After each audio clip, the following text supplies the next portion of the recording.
नमस्कार दोस्तों, कैसे हैं आप सब। दोस्तों, आज हम ट्रांसलेशन सीखेंगे। इसके पहले के वीडियो में मैंने आपको एक साधारण वाक्य में सब्जेक्ट, वर्ब और ऑब्जेक्ट की पहचान बताई थी। एक साधारण जानकारी उसके बारे में दी थी, जो आपको ये टेंस के थ्रू जो हम ट्रांसलेशन सीखेंगे हिंदी टू इंग्लिश, उसमें आपको बहुत ही उपयोगी होगा। तो शुरू करते हैं अपना नया टॉपिक, टेंस।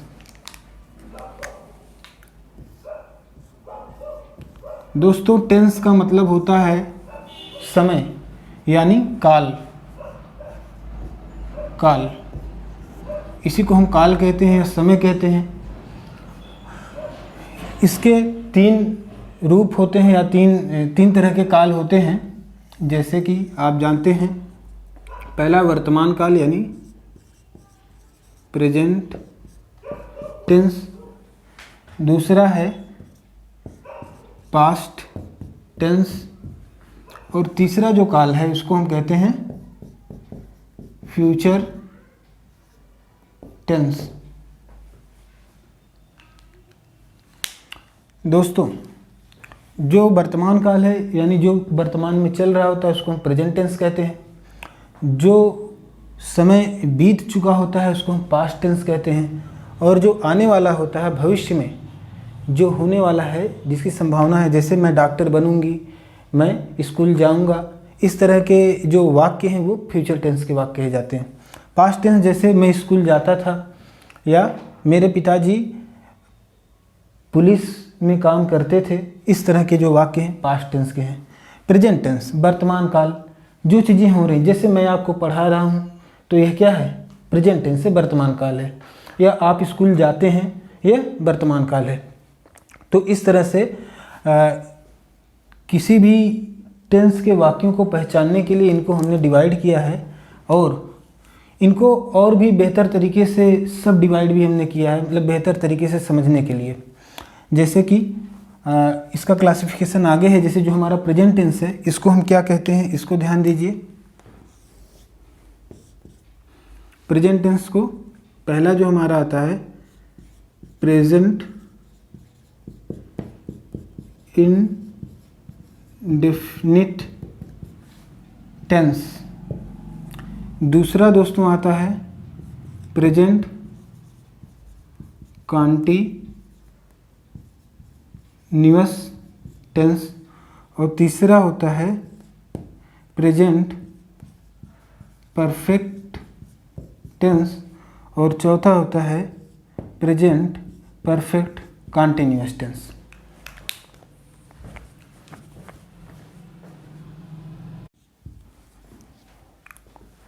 इसी तरह से दोस्तों, पास्ट टेंस को भी हमने 4 अन्य कालों में डिवाइड किया हुआ है, जैसे कि past indefinite, past continuous, past perfect and past perfect continuous tense. उसी तरह से फिर हमने फ्यूचर टेंस को फर्दर 4 हमने भागों में विभाजित किया है, वर्गीकृत किया है। वो है future indefinite, future continuous, future perfect and future perfect continuous tense. इसका जो उद्देश्य है वो ये कि हम आसानी से वाक्यों को पहचान सके, चाहे वो अंग्रेजी में लिखे हों या हिंदी में लिखे हों। हम आसानी से उसको देख करके पहचान सकते हैं कि किस काल का वाक्य है और यह इसका मतलब क्या है। तो दोस्तों, अब चूंकि हमारा जो मुख्य उद्देश्य है वो सीखना है ट्रांसलेशन, यानी अनुवाद के नियम, अनुवाद सीखना है हमें। तो सबसे पहले जो हमारा टेंस में जो प्रेजेंट टेंस है, प्रेजेंट टेंस में जो हमारा प्रेजेंट इंडेफिनिट टेंस है, इस टेंस के वाक्यों को आज हम अनुवाद करना सीखेंगे। तो बने रहिए हमारे साथ। आज हम प्रेजेंट इंडेफिनिट टेंस की शुरुआत करेंगे, जिसकी जानकारी हो जाने के बाद आप प्रेजेंट इंडेफिनिट टेंस के वाक्यों को पहचान सकेंगे, उन्हें ट्रांसलेट कर सकेंगे।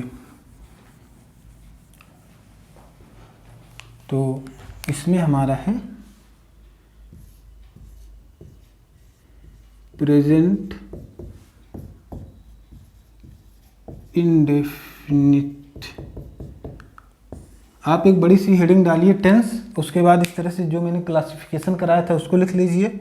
फिर बड़ी हेडिंग में लिखिए टेंस, फिर प्रेजेंट टेंस, उसके बाद लिखिए प्रेजेंट इंडेफिनिट टेंस। इस हेडिंग के अंतर्गत अब हम चीज़ों को देखेंगे। तो दोस्तों देखिए, प्रेजेंट टेंस में प्रेजेंट इंडेफिनिट टेंस क्या होता है, इसकी पहचान क्या है। तो अगर आप हिंदी के वाक्यों को पढ़ेंगे, प्रेजेंट इंडेफिनिट टेंस के वाक्यों को, तो वहाँ पर आपको उस वाक्य के अंत में देखने को मिलेगा ता है, ती है, ते हैं, ते हूँ आदि शब्द मिलते हैं, जिससे हम पहचान जाएंगे कि वह प्रेजेंट इंडेफिनिट टेंस का वह वाक्य है। और फिर हम क्या करेंगे कि प्रेजेंट इंडेफिनिट टेंस को जो हम अनुवाद के नियम अभी बताएंगे उसको अप्लाई करेंगे, जिससे हम उसे अनुवाद कर सकें। तो सबसे पहला काम होता है पहचानना। तो इसके देखिए पहचान क्या है, पहचान। तो हिंदी वाक्यों के अंत में,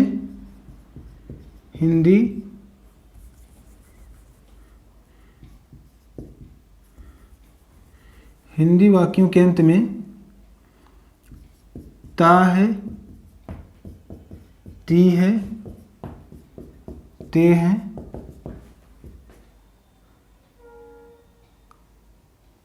ता हूँ आदि शब्द आते हैं। ऐसे वाक्य को प्रेजेंट इंडेफिनिट टेंस के वाक्य कहते हैं। अब देखिए इसके अनुवाद के नियम क्या है। एक हेडिंग डालिए अनुवाद के नियम।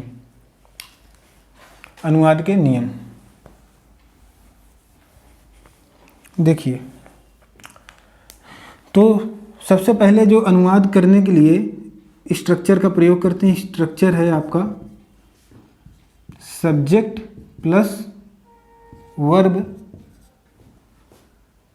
First form plus object. दोस्तों ये स्ट्रक्चर है, इसका हम प्रयोग करते हैं अनुवाद करते समय। इसमें भी कुछ नियम है, मैं अभी आगे आपको बताऊंगा। सबसे पहले सब्जेक्ट, फिर वर्ब, उसके बाद ऑब्जेक्ट लिखते हैं। वर्ब का फर्स्ट फॉर्म का प्रयोग करते हैं।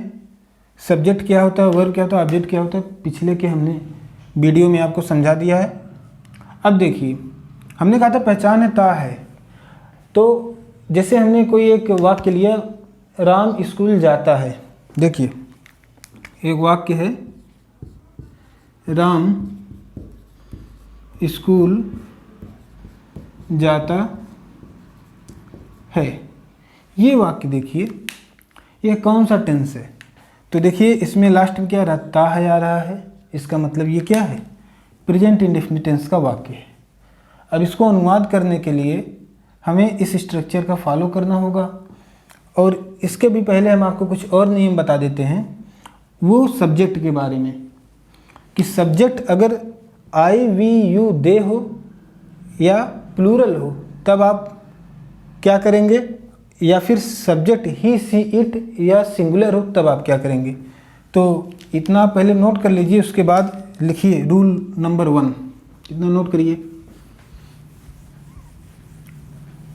देखिए जो इसका फर्स्ट रूल है, रूल फर्स्ट, ऐसे हेडिंग डालिए और लिखिए जब सब्जेक्ट ही सी इट या एक वचन करता हो, एक वचन करता यानी सिंगुलर, सिंगुलर सब्जेक्ट, ठीक है।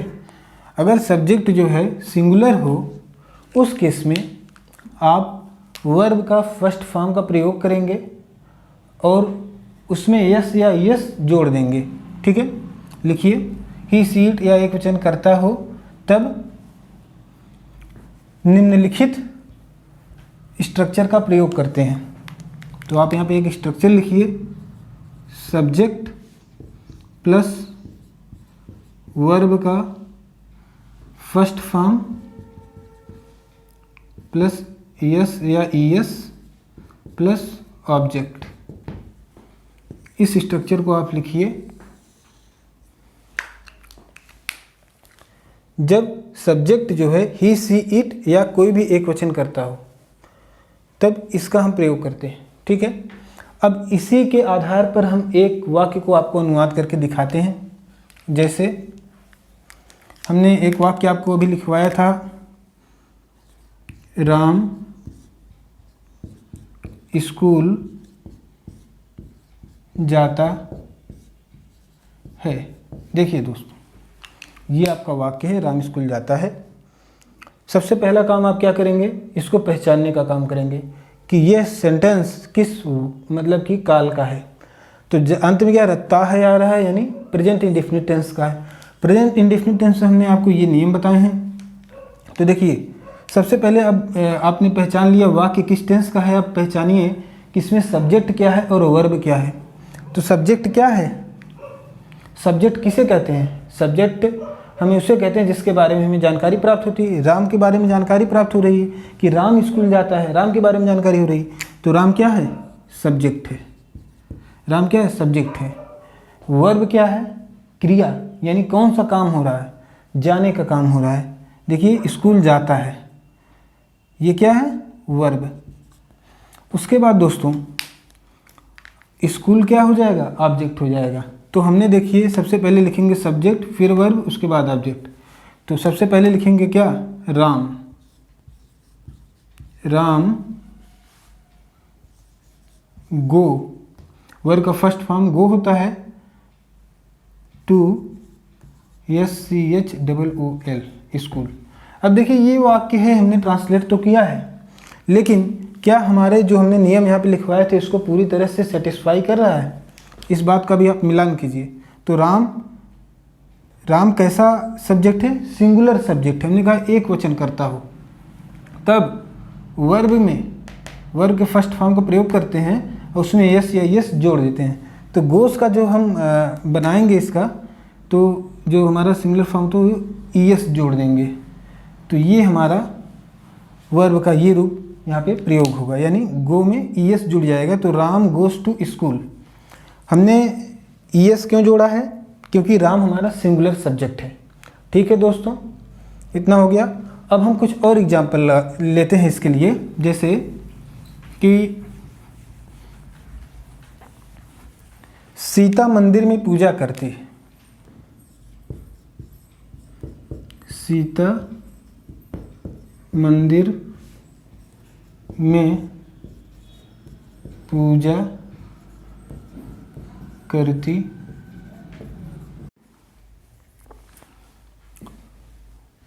सीता मंदिर में पूजा करती है। देखिए दोस्तों, पहले इस वाक्य को पहचानिए। करती है, ती है आ रहा है, यानी प्रेजेंट इंडेफिनिट टेंस है। अब हम प्रेजेंट इंडेफिनिट टेंस में सब्जेक्ट, वर्ब और ऑब्जेक्ट को पहचानेंगे।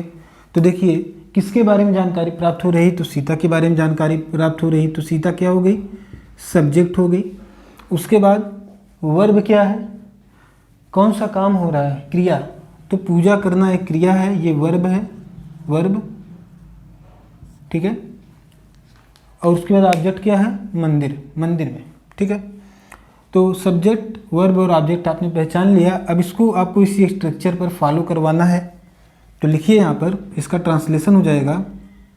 सबसे पहले सब्जेक्ट है सीता, तो लिखेंगे SITA, सीता क्या करती है, पूजा करती है। पूजा करने को क्या कहते हैं, वर्शिप, वर्शिप। यहाँ पर यस का प्रयोग करेंगे, इस क्रिया में यस का प्रयोग करेंगे, क्योंकि ये सीता क्या है, सिंगुलर सब्जेक्ट है। Sita worships in the temple. ठीक है दोस्तों, तो इस सेंटेंस का जो ट्रांसलेशन है वो हो जाएगा Sita worships in the temple. इसको फिर से आप समझ लीजिए। सबसे पहले हमने सब्जेक्ट लिखा, फिर वर्ब लिखा, फिर ऑब्जेक्ट लिखा। सब्जेक्ट के अकॉर्डिंग आपने वर्ब में यस जोड़ा है, क्योंकि सब्जेक्ट सिंगुलर सब्जेक्ट है, सीता सिंगुलर है, अकेली है, एक वचन है, इसलिए यहाँ पर आपने वर्शिप में यस का प्रयोग किया है। ठीक है दोस्तों, और कुछ एग्जाम्पल लेते हैं। राम और सीता, मैंने दो नाउन लिए, दो नाम हमने लिए हैं। अब ही और सी का भी प्रयोग कर दें, जैसे कि वह, एक वाक्य लेते हैं, वह अपने माता पिता की आज्ञा का पालन करता है यह देखिए वह अपने माता पिता की आज्ञा का पालन करता है। तो देखिए यहाँ पर करता है, ता है आ रहा है, यानी प्रेजेंट इंडेफिनिट टेंस हो गया। अब हमें क्या पहचानना है, हमने वाक्य पहचान लिया कि प्रेजेंट इंडेफिनिट टेंस है। अब हमें सब्जेक्ट, वर्ब और ऑब्जेक्ट पहचानना है। तो सब्जेक्ट क्या है, किसके बारे में आपको जानकारी यहाँ प्राप्त हो रही है, वह के बारे में, वह इसके बारे में जानकारी प्राप्त हो रही है। तो वह क्या हो गया, सब्जेक्ट हो गया। तो सबसे पहले हम लिखेंगे सब्जेक्ट, वह को अंग्रेजी में लिखेंगे ही। ता है यानी ये कैसा सब्जेक्ट है, ये मेल है, ठीक है। ही वह अपने माता पिता की आज्ञा का पालन करता है। ही आज्ञा का पालन करना, ये क्या है, वर्ब है। ही ओबेज हिज पेरेंट्स, ही ओबेज हिज पेरेंट्स, वह अपने माता पिता की आज्ञा का पालन करता है। देखिए ओबे का मतलब होता है आज्ञा का पालन करना, मानना। तो आज्ञा पालन करना यानी ओबेस। अब यहाँ पर हम यस का प्रयोग किए हैं क्योंकि ही यहाँ पर है। ही का मतलब होता है क्या, ही का मतलब होता है यह एक वचन करता है। हमने कहा ही सीट या एक वचन कर्ता के साथ हम यहाँ पर क्या करेंगे, वर्ब में यस या यस का प्रयोग करेंगे, ठीक है। उसके बाद ऑब्जेक्ट, ये हो गया दोस्तों। और कुछ एग्जाम्पल लेते हैं,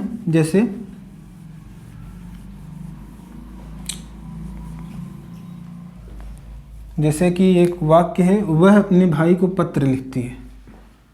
वह अपने भाई को पत्र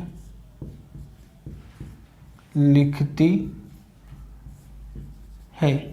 ये हिंदी का एक वाक्य है।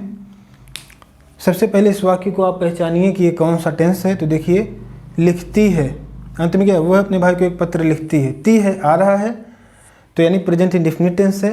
नियम कौन सा लगाएंगे, हम ये नियम लगाएंगे। नियम क्यों लगाएंगे, क्योंकि प्रेजेंट इंडेफिनिट टेंस का वाक्य है, ठीक है दोस्तों।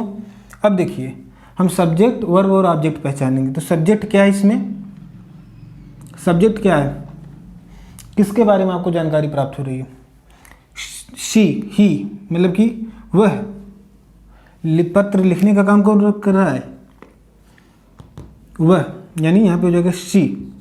यहाँ पर ये क्योंकि फीमेल है इसलिए यहाँ पे सी का प्रयोग हुआ है। सी rights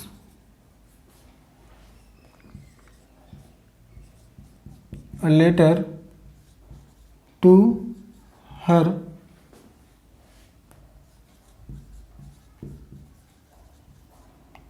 brother. She writes a letter to her brother. देखिए यहाँ पर हमने राइट मतलब तो लिखना, वर्ब है। सब्जेक्ट लिखा, फिर वर्ब लिखा, वर्ब का फर्स्ट फॉर्म लिखा, उसके बाद इसमें यहाँ पे यस जोड़ दिया, उसके बाद हमने ऑब्जेक्ट लिखा है। सी राइट्स अ लेटर।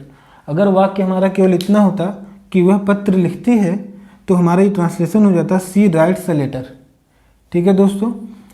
अपने भाई को टू हर ब्रदर, ठीक है दोस्तों। तो ये आपका ट्रांसलेशन इसका भी हो गया। कुछ और हम एग्जाम्पल ले लेते हैं इसमें, जैसे और क्या एग्जाम्पल, चलिए एग्जाम्पल और हम आगे अलग से भी करवा देंगे। फिलहाल तो इसके कुछ और रूल हम जान लेते हैं।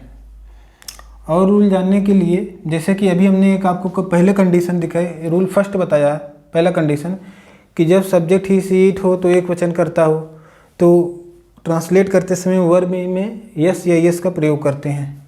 लेकिन अगर ये एक वचन करता हो, जैसे कि आई भी तो एक वचन करता है, आई का मतलब होता है मैं, यू का मतलब होता है तुम या आप। देखिए ये जो दो शब्द हैं दोस्तों ये अपवाद हैं, और जब सब्जेक्ट में आई या यू रहेंगे तब वर्ब में यस या यस का प्रयोग नहीं करेंगे, केवल first form of the verb का प्रयोग करेंगे। तो उसके लिए हम फिर से रूल नंबर 2 लिखेंगे। आप लिखिए रूल नंबर 2, यहाँ पर लिखिए रूल 2। जब subject I we you they या बहुवचन करता हो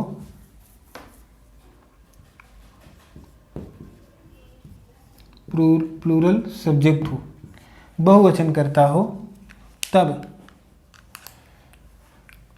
वर्ब में यस या यस का प्रयोग नहीं करते हैं। ये जो यस यस है इसको हम काट दे रहे हैं ऐसे, ठीक है। इस तरह से स्ट्रक्चर आप बना लीजिए और एक लाइन लिख लीजिए कि आई वी यू दे तथा प्लूरल सब्जेक्ट होने पर उसके साथ वर्ब में यस या यस का प्रयोग नहीं करते हैं। इतना आप लिख लीजिए। उसके बाद हम कुछ एग्जाम्पल लेकर के आपको इसको समझाने का प्रयास करते हैं। देखिए जैसे कि एक वाक्य है मैं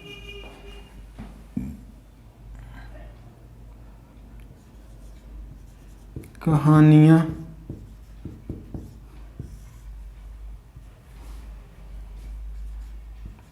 पढ़ता हूँ, ठीक है। एक सिंपल सा एक वाक्य है, मैं कहानियाँ पढ़ता हूँ। देखिए दोस्तों इसमें क्या है कि ता है आ रहा यानी प्रेजेंट इंडेफिनिट टेंस हो गया। अब सब्जेक्ट पहचानिए, किसके बारे में जानकारी प्राप्त हो रही है, मैं के बारे में, मैं यानी मी या आई, यहाँ पर आई, ठीक है। तो आई के साथ हमने बता दिए आई, यद्यपि आई जो है सिंगुलर सब्जेक्ट है, फिर भी आई के साथ आई हो या कोई प्लूरल हो, यू हो या कोई प्लूरल हो, तो हम वर्ब में यस या इसका प्रयोग नहीं करते।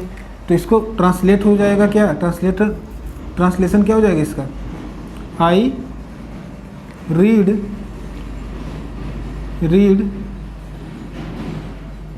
Stories, I read stories. Verb subject फिर वर्ब का फर्स्ट फॉर्म उसके बाद ऑब्जेक्ट। जो रीड है इसमें हमने यस या इसका प्रयोग नहीं किया है। मैं कहानियाँ पढ़ता हूँ, आई रीड स्टोरीज। और एग्जाम्पल लीजिए इसका, कुछ और एग्जाम्पल लीजिए फिर आपको समझ में आएगा। इसको हम मिटा देते हैं, फिर हम कुछ और आपको एग्जाम्पल यहाँ पे करवाते हैं। तो हमने लिखवाया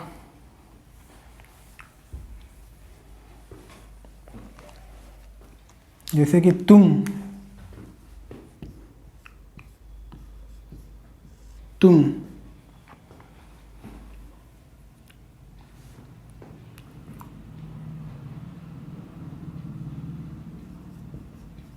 अपना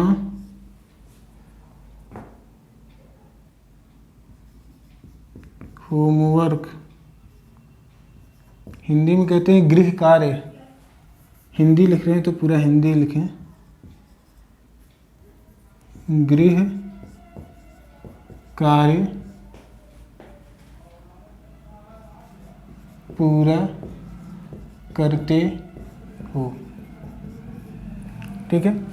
तुम अपना गृह कार्य पूरा करते हो। इस वाक्य में देखिए ते हैं आ रहा है यानी प्रेजेंट इंडेफिनिट टेंस है, और सब्जेक्ट कैसा है, सब्जेक्ट तो सिंगुलर है लेकिन यहाँ पर सब्जेक्ट यू का केस है, ठीक है, यू वाई ओ यू। तो हमने अभी आपको बताया था subject I we you they या कोई प्लूरल हो तो हम क्या करते हैं, वर्ब में जो है यस या इसका प्रयोग नहीं करते हैं। और जो सीक्वेंस सेम है, पहले सब्जेक्ट फिर वर्ब उसके बाद ऑब्जेक्ट। तो यू यू के बाद क्या लिखेंगे, वर्ब। वर्ब क्या है, कंप्लीट करना, पूरा करना, ठीक है। यू कंप्लीट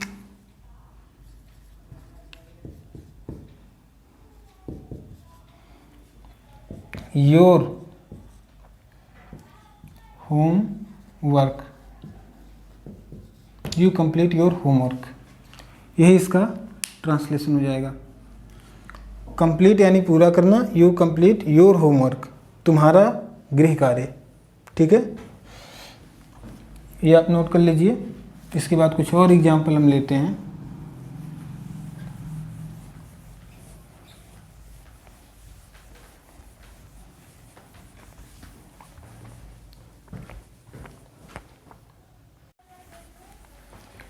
अगला एग्जाम्पल लेते हैं दोस्तों कि वे खेलते हैं। बहुत ही छोटा सा वाक्य है। इसको देखिए, खेलते हैं, ते हैं आ रहा है यानी प्रेजेंट इंडेफिनिट टेंस है। वे खेलते हैं। अब देखिए सब्जेक्ट क्या है यहाँ पर, सब्जेक्ट है दे, THEY। दे का मतलब होता है वे, सब्जेक्ट प्लस वर्ब, वर्ब है खेलना, दे प्ले, दे प्ले, ये इसका ट्रांसलेशन है। देखिए दे है, हमने कहा IBU दे के साथ वर्ब में यस या यस का प्रयोग नहीं करते हैं, केवल वर्ब का फर्स्ट फॉर्म का प्रयोग करते हैं, तो वही हमने किया है, दे प्ले, ठीक है। यहाँ पर कोई ऑब्जेक्ट नहीं है। अगर ये होता है दे मतलब वे मैदान में खेलते हैं, तो they play in the field, ठीक है, इस तरह से हो जाता। और बच्चे रोते हैं, एक और वाक्य लिखिए, बच्चे रोते हैं। बहुत ही छोटा सा वाक्य। देखिए ते हैं आ रहा है, रोते हैं यानी प्रेजेंट इंडेफिनिट टेंस है ही। अब देखिए चिल्ड्रन, बच्चों को अंग्रेजी में क्या कहते हैं, चिल्ड्रन। सब्जेक्ट क्या है, बच्चों के बारे में जानकारी प्राप्त हो रही, तो सबसे पहले चिल्ड्रन, चिल्ड्रन लिखेंगे। चिल्ड्रन कैसा है, प्लूरल सब्जेक्ट है, और प्लूरल सब्जेक्ट के साथ वर्ब हम लिखेंगे फर्स्ट फॉर्म, यस ये इसका प्रयोग नहीं करेंगे। चिल्ड्रन क्राई, बस। चिल्ड्रन क्राई या चिल्ड्रन वीप्स, वीप का प्रयोग कर सकते हैं आप, लेकिन यहाँ ध्यान दीजिए वर्ब में जो है यस ये इसका प्रयोग नहीं करेंगे। और कुछ है, राम और श्याम दौड़ते हैं, दौड़ते हैं। देखिए इस वाक्य का आप स्वयं से ट्रांसलेशन इसका कीजिए आप।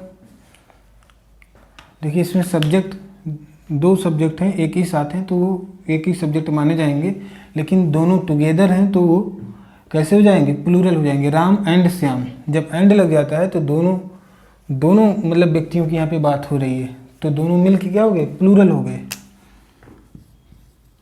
राम एंड श्याम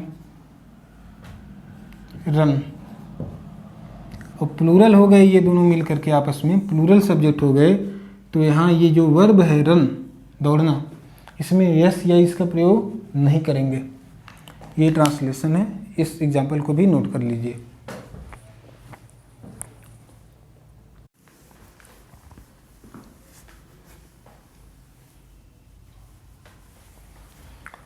दोस्तों कुछ और एग्जाम्पल लेते हैं। जैसा कि हमने आपको बताया था IBU दे के साथ जब ट्रांसलेट करते हैं तो वर्ब में फर्स्ट फॉर्म का प्रयोग करते हैं, लेकिन यस या यस नहीं जोड़ते हैं। तो उसी क्रम में हमने आई का देखिए प्रयोग किया था, वी का प्रयोग किया था। अब वी का प्रयोग हमने नहीं किया है, तो ऐसे सेंटेंस लेते हैं जिसमें वी आए, यानी जैसे कि हम, एक वाक्य लिखिए, हम गरीबों की सहायता करते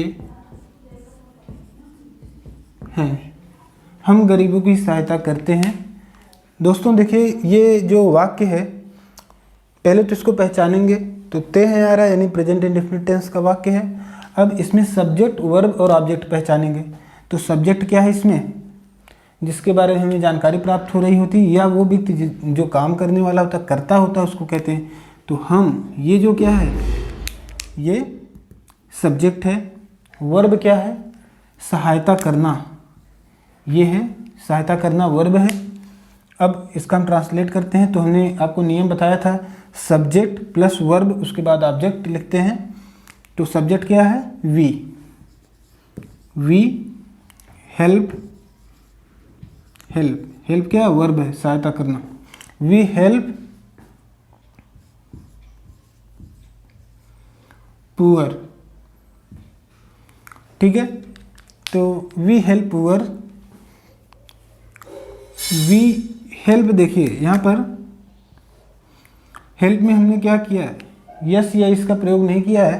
क्यों, क्योंकि हमारा जो वी है, वी तो एक तो बहुवचन वैसे भी है, वी अगर बहुवचन नहीं भी है तब भी वी के साथ वैसे भी हम आई वी यू दे के साथ जब वर्ब का प्रयोग करते हैं तो वो फर्स्ट फॉर्म का प्रयोग करते हैं, वहाँ यस या ईएस का प्रयोग नहीं करते हैं। तो हम गरीबों की सहायता करते हैं, वी हेल्प द पुअर्स, या वी हेल्प पुअर्स या पुअर, ठीक है। तो पुअर मतलब होता है गरीब या गरीब लोग, दोनों का ये जो है। और भी हम इसके लिए कुछ एग्जाम्पल ले लेते हैं, जैसे कि हम, एक तो हो गया हम गरीबों की सहायता करते हैं, और क्या हो सकता है वाक्य इसमें, और क्या हो सकते हैं वाक्य, सोचिए कुछ आप भी। जैसे कि हम गरीबों की सहायता करते हैं, हम किताबें पढ़ते हैं, वी रीड बुक, ठीक है, वी रीड बुक्स, तो किताबें पढ़ते हैं। देखिए यहाँ पर लिखेंगे we read book, we read books, हम किताबें पढ़ते हैं। यहाँ पर देखिए रीड का प्रयोग किया गया है, यस यस का प्रयोग नहीं, क्योंकि वी के साथ हम यस यस का प्रयोग नहीं करते हैं। और कुछ एग्जाम्पल देख लीजिए, जैसे कि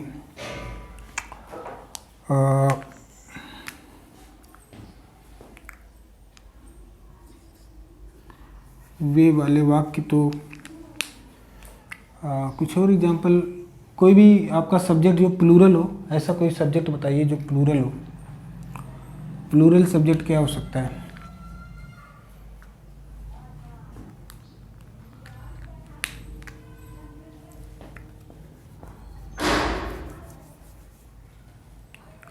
चलिए फिलहाल तो इसमें एग्जाम्पल हम आगे आपको करवाएंगे ही, लेकिन इसके अतिरिक्त अब हम कुछ और नियम जान लेते हैं इसमें, प्रेजेंट इंडेफिनिट टेंस में और क्या क्या नियम हैं। जैसे कि आपने 2 रूल शायद लिखे थे, रूल 3। देखिए तीसरा इसका जो रूल है वो ये कहता है कि जो प्रेजेंट इंडेफिनिट टेंस के वाक्य होते हैं कभी कभी यूनिवर्सल ट्रूथ होते हैं,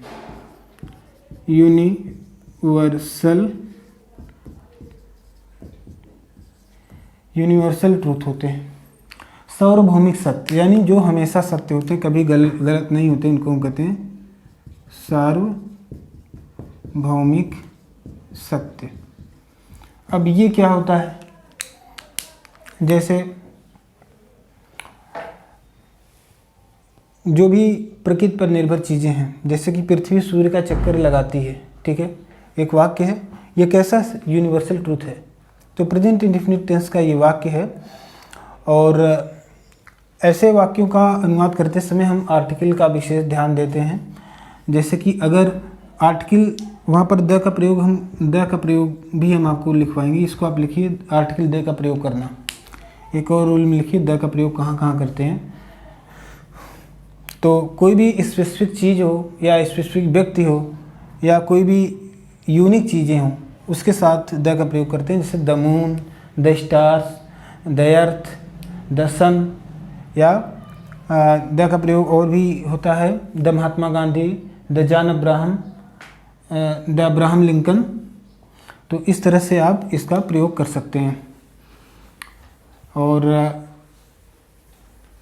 ऐसे वाक्यों को जब अनुवाद करते हैं तो उनके सब्जेक्ट के अकॉर्डिंग सब्जेक्ट के पहले आप द का प्रयोग कर सकते हैं, उसके लिए कोई आपको दिक्कत नहीं है। जैसे कि हमने एक एग्जाम्पल लिया है, पृथ्वी सूर्य के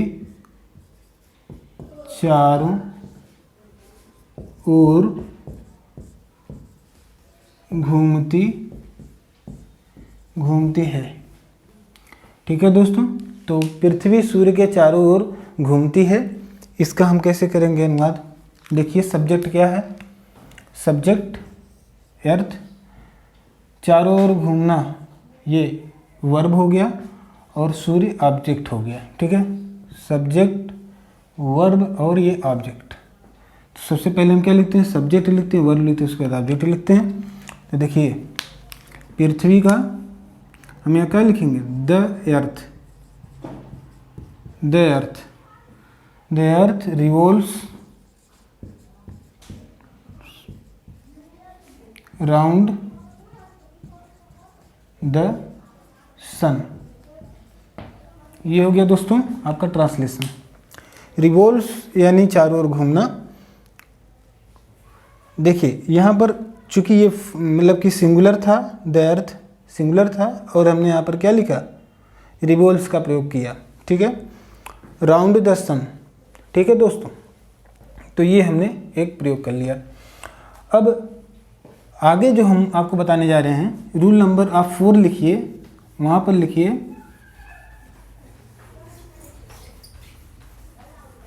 रूल नंबर 4 में लिखिए आप कि स्वभाव प्रकट करने वाले वाक्यों के सब्जेक्ट के पहले आर्टिकल द का प्रयोग नहीं करते हैं। अब आप कहेंगे स्वभाव प्रकट करने वाले वाक्य क्या होते हैं? स्वभाव दोस्तों, जैसे कि आप जानते हैं कुछ जानवरों में, पशु पक्षियों में, जैसे कुत्ते के अंदर भौंकने का गुण होता है और चिड़िया के अंदर उड़ने का गुण है, तो ये उसका स्वभाव है। तो जैसे एक वाक्य ले लेते हैं, चिड़िया आकाश में उड़ती हैं। ठीक है, चिड़िया आकाश में उड़ती हैं। देखिए दोस्तों, अब इसका आपको ट्रांसलेशन करना है। कैसे करेंगे? सब्जेक्ट क्या है इसमें? सब्जेक्ट है चिड़िया। क्यों? क्योंकि चिड़ियों के बारे में हमें जानकारी प्राप्त हो रही है कि उड़ने का काम कर रही हैं, उड़ती हैं। उड़ना एक वर्ब है, क्रिया है। आकाश में ये आपका ऑब्जेक्ट हो गया। तो यहाँ पे लिखिए birds, birds fly in the sky. अब देखिए दोस्तों, यहाँ पर हमने जो वर्ब लिया है, वर्ब में यस ये इसका प्रयोग नहीं किया है, क्योंकि बर्ड्स हमारा क्या है, प्लूरल है। हमने कहा था बहुवचनकर्ता के साथ वर्ब में यस ये इसका प्रयोग नहीं करेंगे।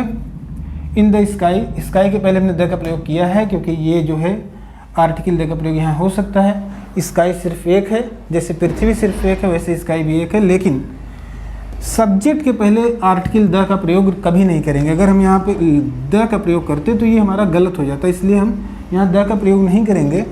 इसलिए नहीं करेंगे क्योंकि जो हमारा ये वाक्य है, ये सेंटेंस है, ये स्वभाव प्रकट करने वाला वाक्य है। ठीक है दोस्तों, तो ये एक बेसिक सा इसके जो हमारा प्रेजेंट इंडेफिनिट टेंस का जो पॉजिटिव सेंटेंस था, उसके बारे में आज हमने जो है जो हमारा पॉजिटिव सेंटेंस था उसको अनुवाद करना सीखा है। इसके अगले क्रम में हम निगेटिव सेंटेंस को अनुवाद करना सीखेंगे। जैसे हमने इसका साधारण वाक्य लिया था, राम स्कूल जाता है, तो अगर हम लिखेंगे राम स्कूल नहीं जाता है तो इसको कैसे अनुवाद करेंगे, उन चीज़ों को हम अगले एपिसोड में सीखेंगे। तो आप ये सारे जितने भी एग्जाम्पल हमने करवाए हैं, अन्य एग्जाम्पल भी आप कीजिए बुक से लेकर के, और जो भी इसमें कोई अगर आपको डाउट हो तो आप कमेंट बॉक्स में आप हमसे अपना सेंटेंस दीजिए, उसको हम ट्रांसलेशन आपको बताएंगे। ठीक है दोस्तों, कोई दिक्कत हो, कोई डाउट हो तो ज़रूर पूछिए। और आगे जो है हम अपना क्रम जारी रखेंगे इसका ट्रांसलेशन का। तो thank you so much for join this.